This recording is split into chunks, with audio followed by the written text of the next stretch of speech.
শরীয়তপুরে যৌথ বাহিনীর অভিযানে আগ্নেয়াস্ত্র ও বিপুল পরিমাণ গোলাবারুদ সহ আটক করা হয়েছে জেলা ছাত্রদলের সাবেক নেত্রী ইসমত জাহান ইলোরাকে। যৌথ বাহিনীর দাবি অনুযায়ী বৃহস্পতিবার ভোররাতে জেলা শহরের স্বর্ণঘোষ এলাকায় একটি বাড়িতে অভিযান চালিয়ে তাকে আটক করা হয়। যৌথ বাহিনী জানায়, অভিযানের সময় ওই বাড়িতে থাকা জেলার তালিকাভুক্ত শীর্ষ সন্ত্রাসী মন্টু তালুকদার পালিয়ে গেলেও তার স্ত্রী ইসমত জাহান ইলোরাকে আটক করা সম্ভব হয়। ভবনটির তৃতীয় তলায় শয়নকক্ষের একটি ওয়ার্ড্রোবের ড্রয়ার থেকে বেরিয়ে আসে ভয়ঙ্কর সব অস্ত্র।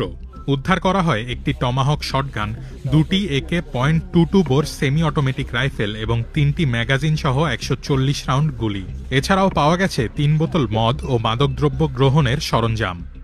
উক্ত ঘটনায় সম্পৃক্ততার জন্য সন্ত্রাসী মন্টু তালুকদারের স্ত্রী ইসমত জাহান ওরফে ইলোরা হাওলাদারকে গ্রেফতার করে। উল্লেখ্য যে সন্ত্রাসী মন্টু তালুকদারের বিরুদ্ধে বর্তমানে 7টি মামলা চলমান রয়েছে।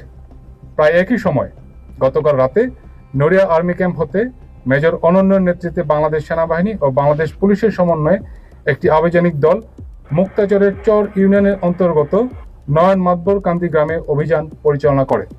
উক্ত অভিযানে একটি 1 নল বন্দুক, 7টি কার্তুজ, 3টি রামদা, একটি চাইনিজ কুড়াল উদ্ধার করা হয় এবং উক্ত ঘটনায় সম্পৃক্তের জন্য রাব্বি মোল্লারকে আটক করা হয়। যৌথ বাহিনীর অভিযান এখানেই থামেনি। নড়িয়ার মোক্তারের চর থেকে রাব্বি মোড়ল নামে আরেকজনকে আটকের পর ডামুড্ডা এলাকায় অভিযান চালিয়ে উদ্ধার হয় ইলেকট্রিক শক মেশিন ও চাপাতি সহ ধারালো সব সরঞ্জাম। 5 ফেব্রুয়ারি দুপুরে জেলা স্টেডিয়ামের অস্থায়ী ক্যাম্পে আয়োজিত সংবাদ সম্মেলনে 5 ইস্টবেঙ্গল রেজিমেন্টের অধিনায়ক লেফটেন্যান্ট কর্নেল মিয়া মোহাম্মদ মেহেদী হাসান জানান, শান্তি শৃঙ্খলা রক্ষায় এ ধরনের অভিযান অব্যাহত থাকবে।